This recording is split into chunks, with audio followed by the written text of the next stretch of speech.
Good evening, ladies and gentlemen. You are watching and listening to Historian Radio's Echoes of the News, and I am Muhammad Hussain Qazi, and these are today's headlines from the past.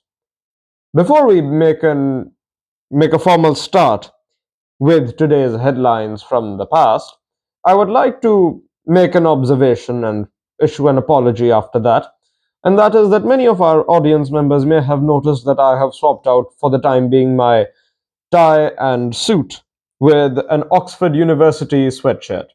That is because A, this is my favorite sweatshirt. B, I bought this for myself when in my second year of O levels I went on a school trip to the University of Oxford and I bought this as a memento. It remains to be one of my favorite and most cherished memories.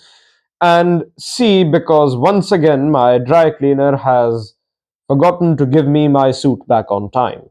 And so, for the time being, ladies and gentlemen, a tragedy has occurred that my suit is missing in action.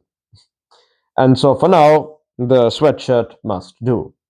Nevertheless, we must carry on and the show must go on. And so, I apologize for the absence of my wacky ties and my wacky suits.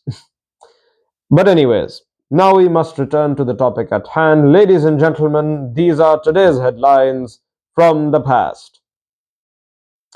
On this day, the 23rd of November in 1915, Pack Up Your Troubles in Your Old Kit Bag, one of the most iconic songs to come out of the First World War, was published by Felix Powell with words by George Asaph, who were really two brothers from Wales, published this song, and it would go down in the history of war affiliated music as one of the most iconic tracks to be published, composed, and recorded during the time period of the First World War.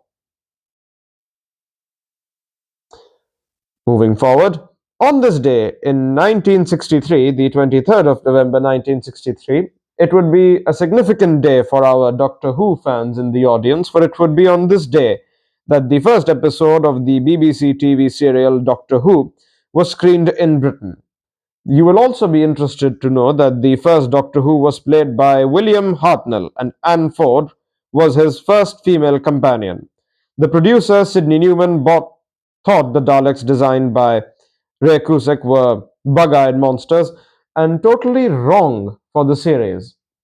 But thank heavens he was proven wrong, and they have remained to be significant characters on the show.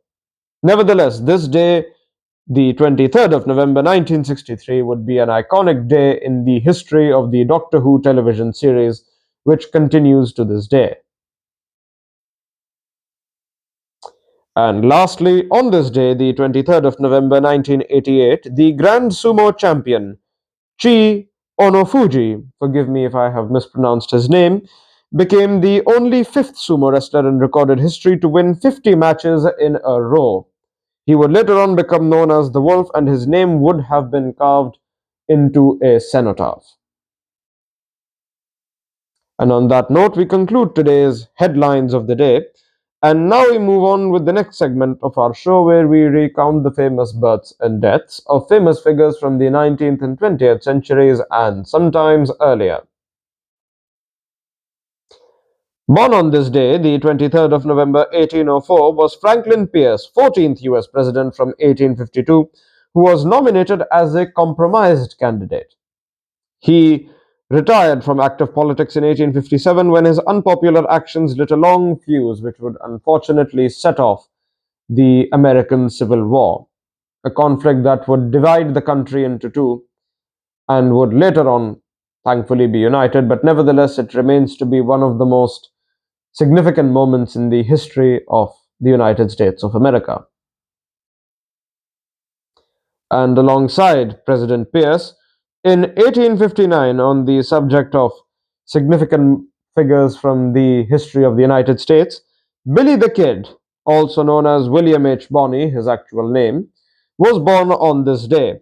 He is, or well, was a US outlaw who has become, up until this day, the face of the Wild West and outlaw culture in the Wild West. He would be born on this day, the 23rd of November 1859.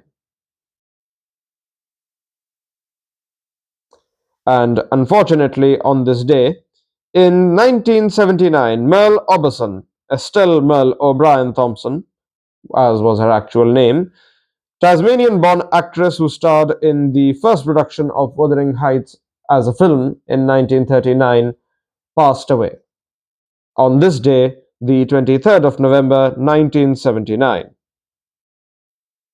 And alongside her in 1985, Lee Mitchell, British radio personality and the BBC's first TV announcer, passed away.